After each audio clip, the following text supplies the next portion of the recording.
cases and warrant cases. It's very interesting. Or there are some list of other statutes like essentials goods, the price control act, etc., and food stuff laws. But those, if somebody is hoarding and somebody is committing black marketing, likewise there are some other offences. Those are not normally minor in nature. When we say minor in nature, because of the gravity. If less than 2 years punishment has been provided, and you know section 251 is there for summary trial, and very interesting, because in ordinary parlance, as if the case is triable by session court, that is of serious nature, then that part is still vested with you. We will discuss later. I am talking of summary trial, and it is said to be the summon cases. There is a difference between summon cases and warrant cases. Warrant cases are those have arisen out of commission of some cognizable offence and case stand registered, and in the punishment has been provided more than 2 years. But if it is then 2 years, then pre-trial evidence can be recorded.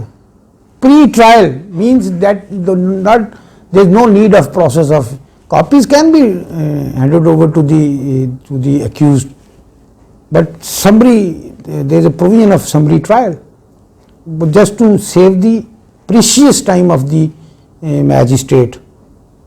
So he will be said, but that is said to be the framing of notice, issuance of a notice. So he should be aware of the nature of allegation, although that is not of serious nature. So that process has also been. Warrant is different. 190 is pertaining to, as we have discussed, cognizance. But cognizance, if the case is triable by the session court, then twice. One, he'll be, and then the proper commencement of trial initiates. And 241 to onward, some sections in CRPC deals with magisterial trials, while 265 to onward deals with the sessions trial. So after the submission of the trial by the session court, submission of the report under section 173 CRPC, so then court is also empowered. Let's say if there were as many as 4 accused persons were mentioned in the original FIR, but they were interrogated, 2 of them were declared innocent and was agreed by the magistrate at that very stage. Our complainant files an application, or he intends to, even the court itself is satisfied that, because their names have been placed in column number 2. Column number 2 of report under section 73 deals with if somebody is absconding with red entry, or somebody has not been challened, has been found innocent during the course of investigation by the IO, but court, if finds any substance, and the file is reflecting after going through the police file and the documents next therewith, and the finding of different 1 or 2 investigating officers have been scrutinized, the court may summon. But if there is someone, then section 91 would be operative. If has summoned, he will be directed, okay, you should furnish your surety bond with or without sureties till the culmination of the trial. And because of that enabling him, rather it's a kind of restriction that you must appear on each and every date. If you will not appear, then your surety shall be penalized. So this is the procedure, and that is why I am talking of 91. Then let us understand first what will be done by the sessions court after submission of the report under section 173 CRPC, either interim in nature or complete. Then if the accused is on bail, he will be summoned. Maybe earlier bail was declined by the session judge, then it was granted by the High Court or by any superior forum. But if he's under section 167, he is in the judicial lockup as regulated by initially by the concerned area magistrate, but now under section 190, because the offence is triable by the sessions judge, that has been sent, and he can be summoned and he'll be summoned. He'll be also given notice, and that is also cognizance. The cognizance of offence is taken, not that of accused. So the copies of the allegations as contained in the report under section 173 CRPC, in the statement of the witness under section 161 CRPC, the recovery memos which were annexed with those will be delivered to the accused under section 265C CRPC. So he should become aware of, he should be conversant of the nature of the allegation. So then and the case is fixed for after delivery of those copies and taking the signature of the accused, enabling him to sensitize his counsel who will defend him in the court at the subsequent stages, because we are discussing the stages of trial, but a little bit different procedure, but almost in the same manner, which is different to that of summary cases. Well, then that no need of recording evidence in that manner, as the proper magisterial trials, which is of comparatively serious offence in which the punishment is more than 2 years, then the similar procedure shall be adopted as by the session court. Then that is framing of notice, unlike framing of charge. But here also, if court is satisfied how the things are you have manipulated, can ask the prosecutor, then the stage of framing of charge is there after even delivery of the copies, or even before that. If session judge, being a trial court, consider that what is the nexus of this sort of evidence, which is very weak, and there is a suspicion, even suspicion of the falsity of the allegations and the evidence collected by the prosecution. The court, before proceeding further, even at the stage of discharge, framing of charge, refused to frame the charge, because the charge is not appealing to mind. The allegations are not. But ultimately, if the evidence is summoned, prosecutor is asked to produce his evidence witnesses in the court, and the whole process of the court remain busy in completion of trial, and ultimately there is no probability of conviction of the accused, and it seems to be the case of clean acquittal. So that charge cannot be framed and he can be discharged. At that very stage of session, probably 265D, the similar cause, but provision is different regarding magisterial trial. Procedure, criminal, Code of Criminal Procedure postulates guidelines not only for the accused and his counsel, for the prosecutor and the prosecution witnesses, for the complainant. When you are going to grasp it, I will again reiterate, kindly with patience, but with concentration, with devotion, with determination. Nothing is difficult. But if you are here and there and you are wandering and consulting with hopeless people, depressed people, frustrated people, what would they, if they themselves could not succeed in life? When we started these, let me share. My purpose is to motivate you as well, to keep you alive, to make you more vibrant. When we came in the profession, I was a very ordinary student. I was not having any peculiar distinction except in FEL, because During that time, it was not a 3 years course, it was a 2 years course, FEL for 1 year and LLB for 1 year. I was position holder in FEL, but I studied with, with full attention. And then even in 10, 11 years profession, I learnt a lot. But still I consider myself a student of law. So kindly be aware of and keep away yourself from frustrated, depressed, desperate people.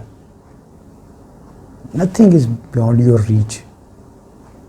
Condition precedent is you must put on work, because some cost has to pay for some future easy life. One has to pay the cost. This is not cost, this is learning. Your grooming, your training, your expansion of your mental horizon. You will be otherwise, if God forbid, if you loses in this exam, you may succeed in some other bigger exam or the additional session there for elevation, no problem. But at the same time, you will ornament yourself.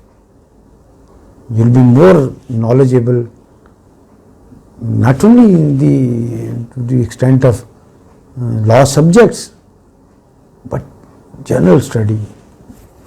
What do you think of a lawyer? Lawyers are very, robust people. Yes, because they study history, they study, when you'll be a bit senior, you'll go through the medical jurisprudence, which is pertaining to the medical profession. We have seen, we have heard, we have observed many senior lawyers in criminal side. They are rather jack of all trade even. They know geography, they know history, they know science, they know medical science. When a defense counsel has to conduct cross-examination on the prosecution witnesses, but the complainant counsel as well, the sides are changed. Sometimes you are representing the complainant along with prosecutor, sometimes you are defending the case of your client who is an accused in the criminal case.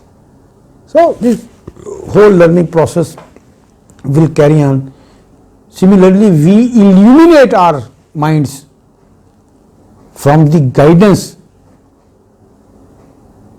as prescribed by the Honorable Superior Court judges through their judgments. Some very comprehensive judgments. You learn a lot. And this is a day-to-day process on different propositions.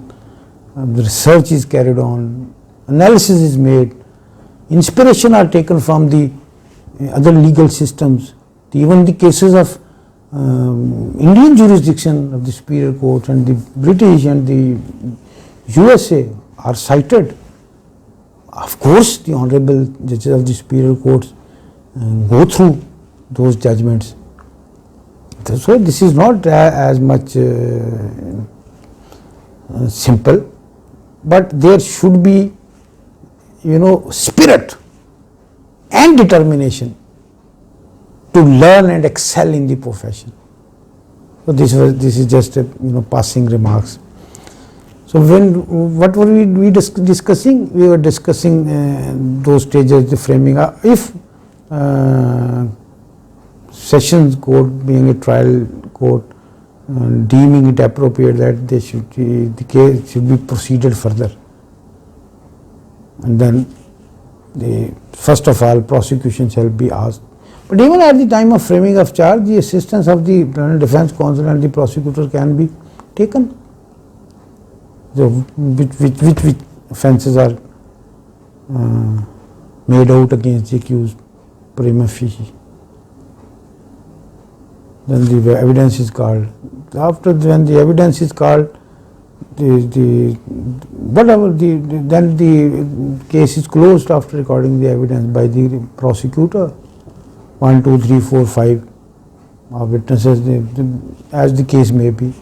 If the evidence has some expert is required, that can also. There is also provision of commission similar to that of section 75 to 78 of the Code of Civil Procedure, which is, having nexus and relevance with Order 26.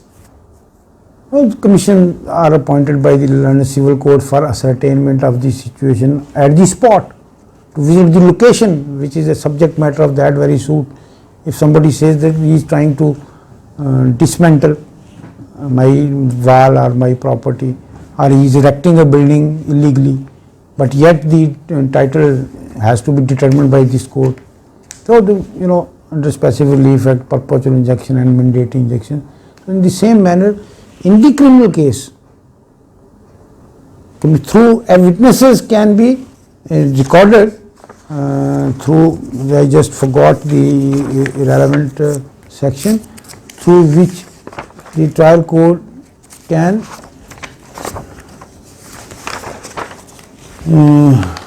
appoint a, yes, this is I would say, where has it gone?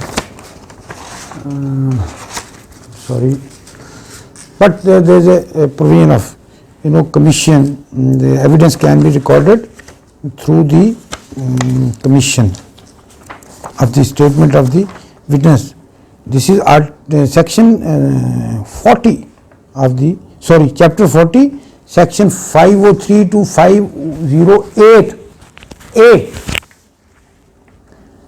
So, because in there is a bail provision also provided under the CRPC, pre-arrest bail and serial bail under section 498 CRPC, after arrest under section 497 CRPC, and you definitely have heard further inquiry. The word further inquiry, after going through the contents of the FIR, the statement of the witness, section 161 CRPC, any recovery memo or recovery effected or not, but it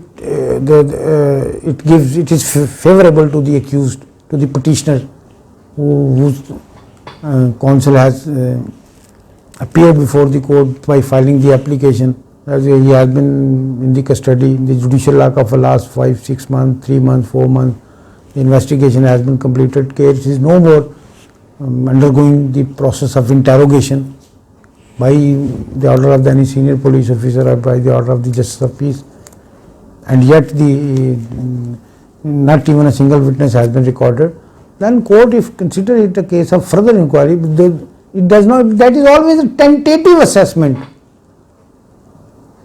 Grant of bail or refusal of bail is based on merely tentative assessment, whether on the face of it there exists some suspicion, just to rule out, but it is not the determinant. That order certainly he remains on bail, but then again court, the complaint is of the bail has been granted, post-arrest bail under section 497 CRP.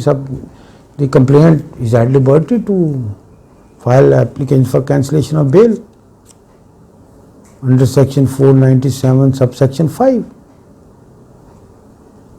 Because the learned session judge has not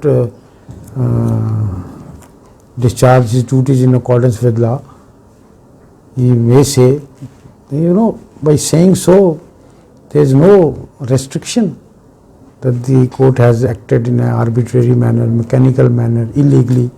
The facts of the case have not been taken into consideration in its true perspective and context while granting the bail. My rights have been prejudiced.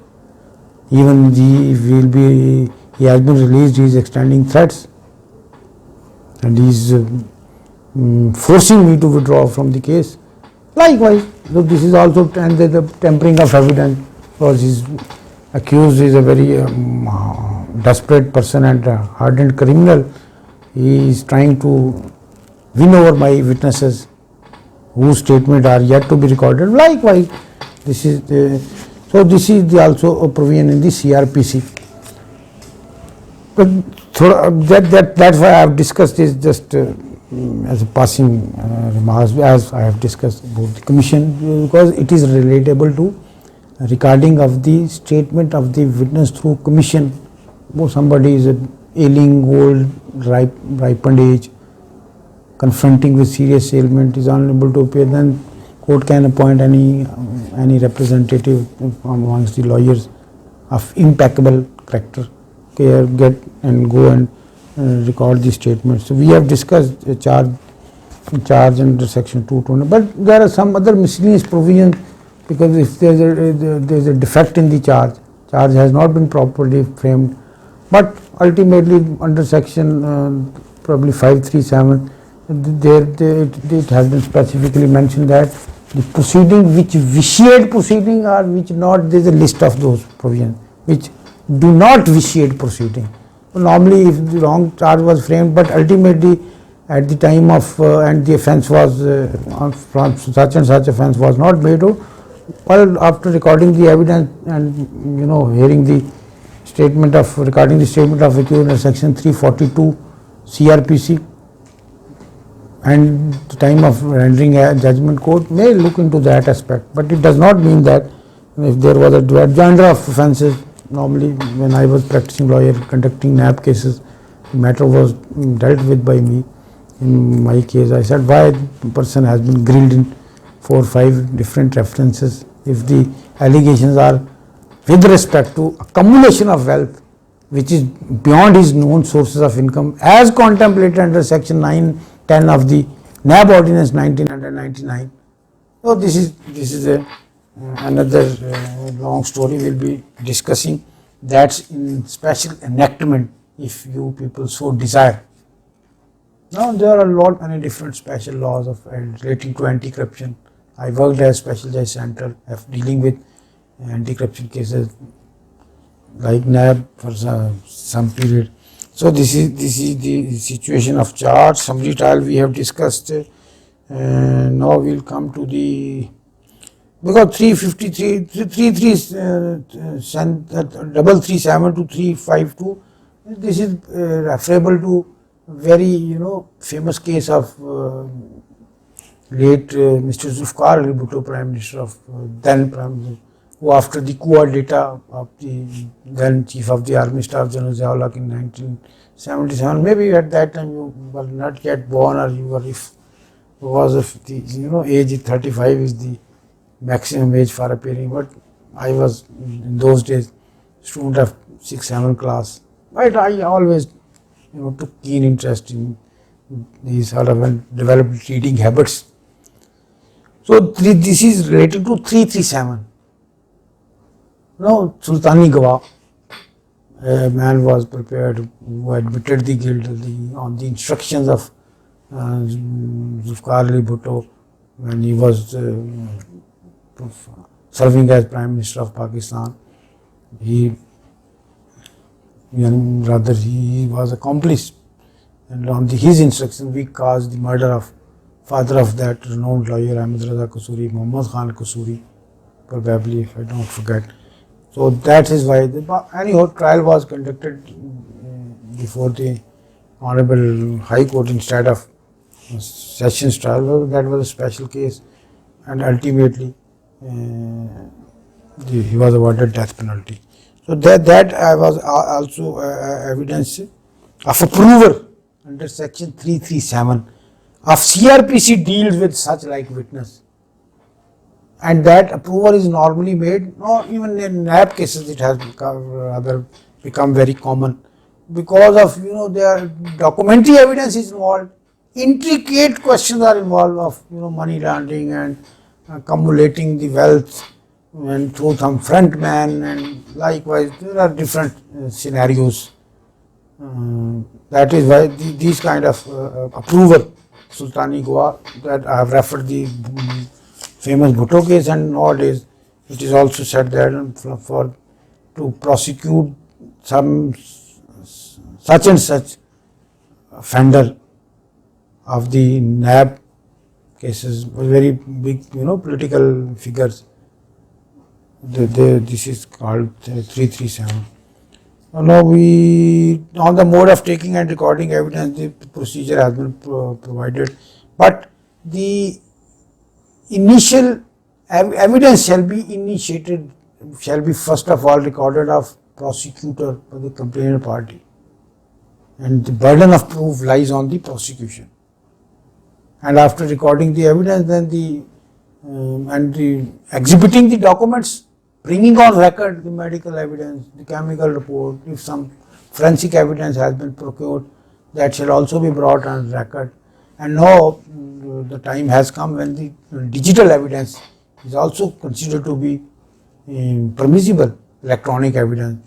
But where from it originated, where from it was downloaded from the the email or what, its authenticity can be got verified. But first, initially, it is job of the investigating officer. Although that is secondary in nature, but from which source it has been obtained, that is if trustworthy and authentic, that can also, even section 27 of the Anti-Terrorism Act 1997 deals with such like evidence, and on the basis of that evidence.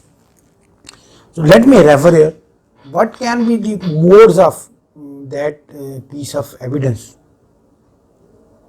If some accused, the data, collection of data, of even there was a call data record, CDR normally it is said to be the call data record, and if somebody has come forward with the plea under section 342 and after the closing of the prosecution evidence, accused is also provided, which is absolutely golden right to take any plea.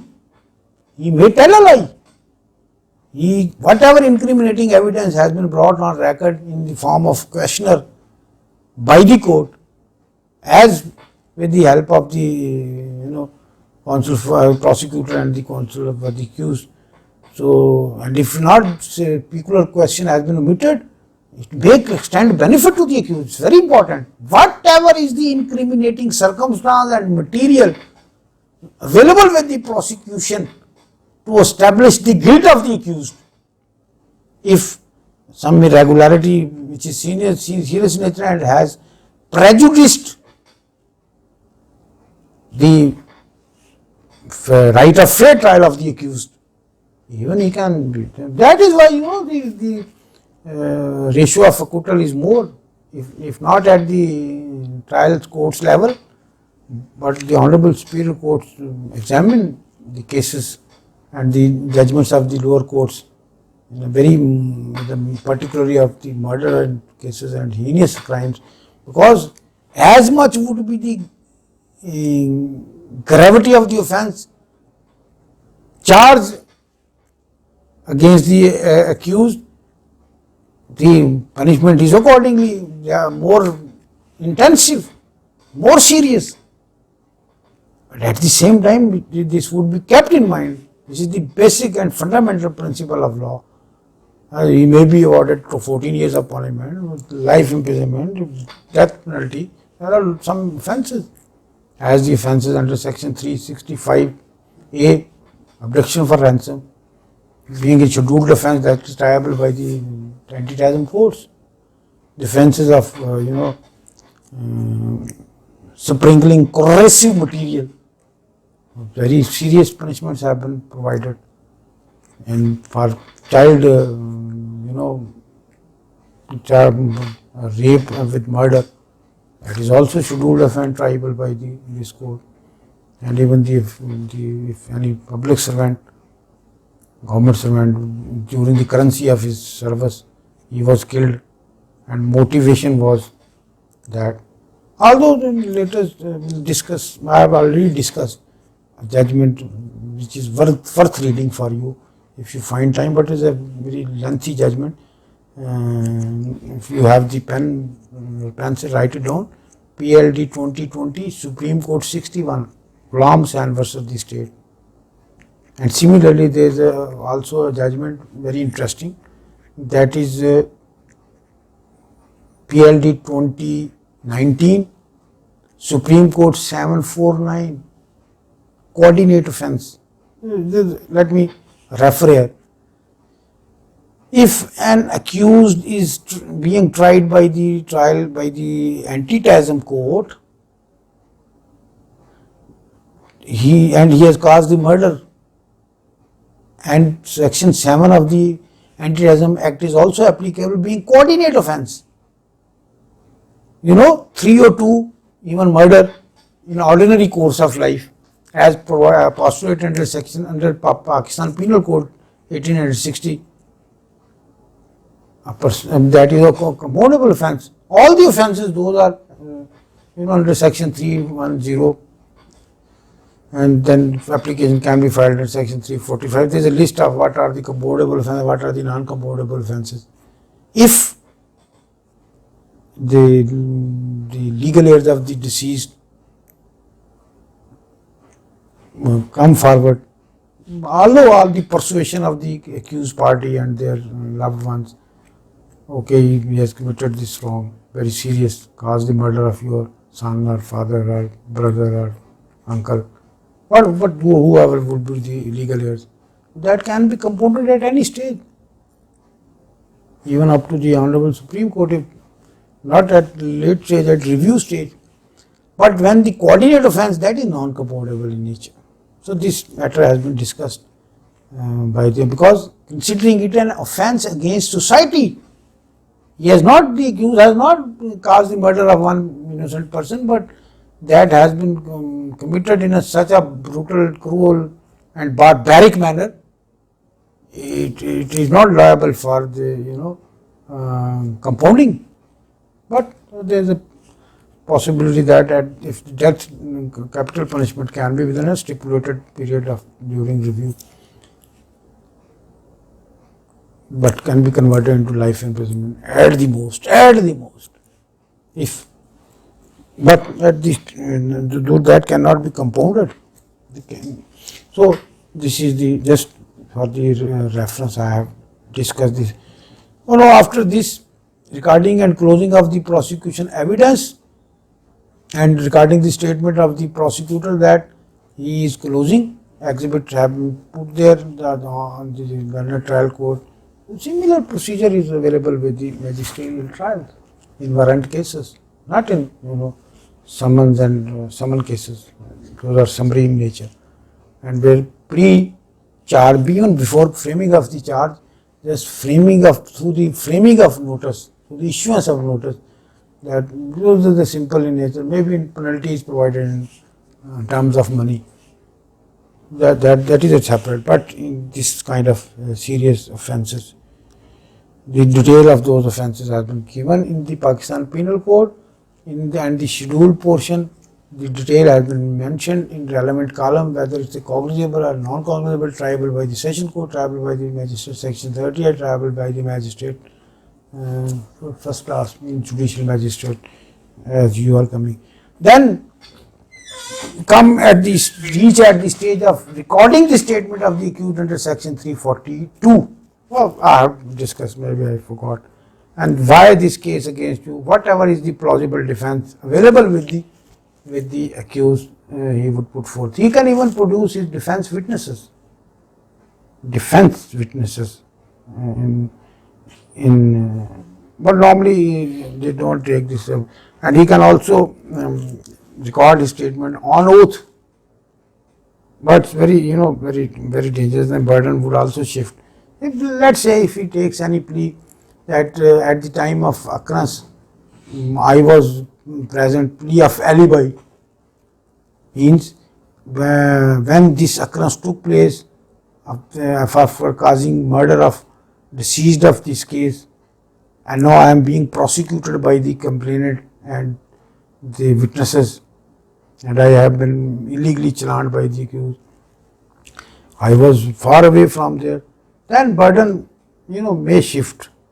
Similarly, if somebody wants to bring forth any version through the affidavit, that can be, substantiated through the evidence. But otherwise, accused may take any plea. But prosecution, so this is the cardinal principle of law, which is normally you have also heard, and that accused is innocent till proven guilty.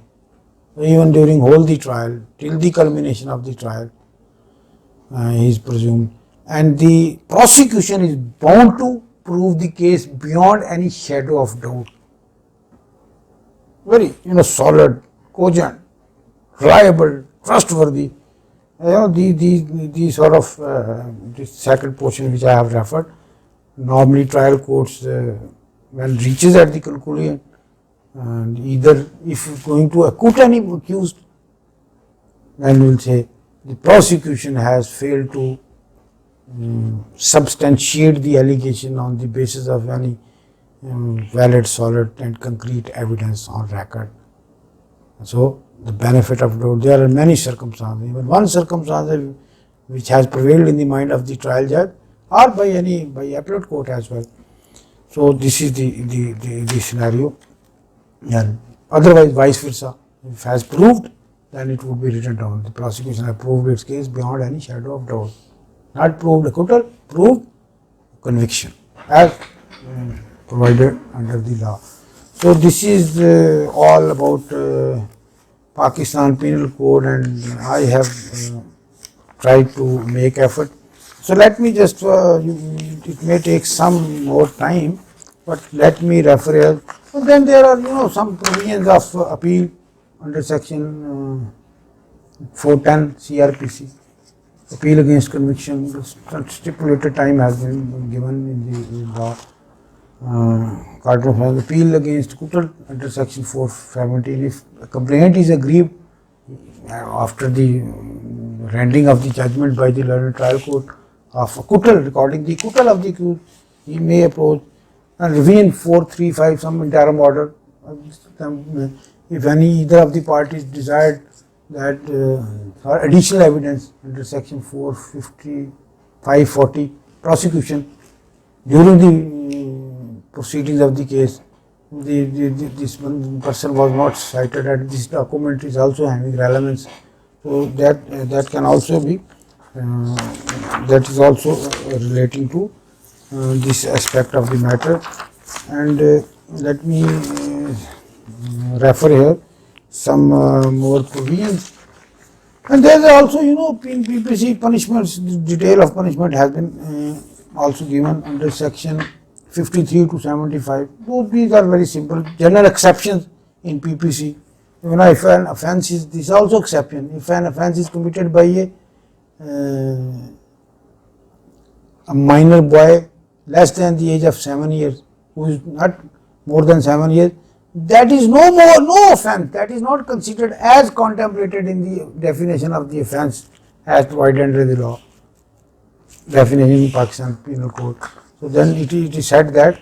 So likewise, self-defense, there are further many sections. When the offence is committed by unsound mind, so even he was not aware of the delicacy and sensitivity, because he was not in a position to use his prudence, his common sense. So these are certain. There is a long list of starting from 76 to 106 in Pakistan Penal Code. There is a chapter 4 of general exceptions. 6 to 52, you can go through the same. Certain definitions have been of man, woman, gender, public servant under section 21, number indicating plural or singular, gender denoting man or woman, separately this person, and person not only that of a human being, man or woman, but of any legal entity. So these sort of likewise judge is not confined to the extent of a judge who is empowered to, but any person who can give any reasons according to definition clause, explanation clause of Pakistan Penal Code. That is for that very word has been justice. Person of justice probably has been used. Likewise, these are very easy. But if you would ask me, I can deliver separate independent lectures. But I believe in your capacity and capability and competence. There are some very minor things. So, as I have said, there are some chapters of different type of offences, and finally we'll be reaching at the stage of this wrongful gain, dishonestly, fraudulently. These are easily digestible and can be understood. My purpose was to discuss with you some important provisions of criminal procedure code dealing with different stages of investigation and trial. But there is also inquiries, disinterment of body, जिसे कब्र पुशाई भी कहते हैं. Up if suspicion of death of it is not ascertainable, then inquiry can be got conducted through you people, the magistrate. Determination of cause of death, because if the death was allegedly caused by administering poison, so these are sort of inquiries. Or likewise, confession statement in section 164, if any need arises, although that is a corroborated piece of evidence. I have delivered a different, another separate lecture, probably in Urdu, regarding in the light of the judgment of the Honorable Supreme Court of identification period. That is available on my YouTube channel. You can go through that. But in CRPC, under section 164 deals with that should be voluntarily, without question. If somebody opts to confess his guilt, remained being accused of any case, so that can be, but he is sensitized by the magistrate. Are you in your senses? Are you in a position that is particular? So that this respect I have got recorded a separate lecture. So thank you very much. God bless you. Pray for me.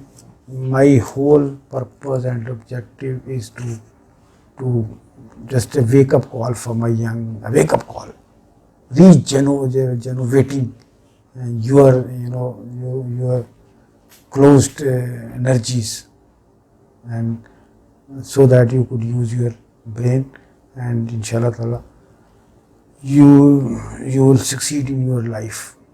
Thank you very much.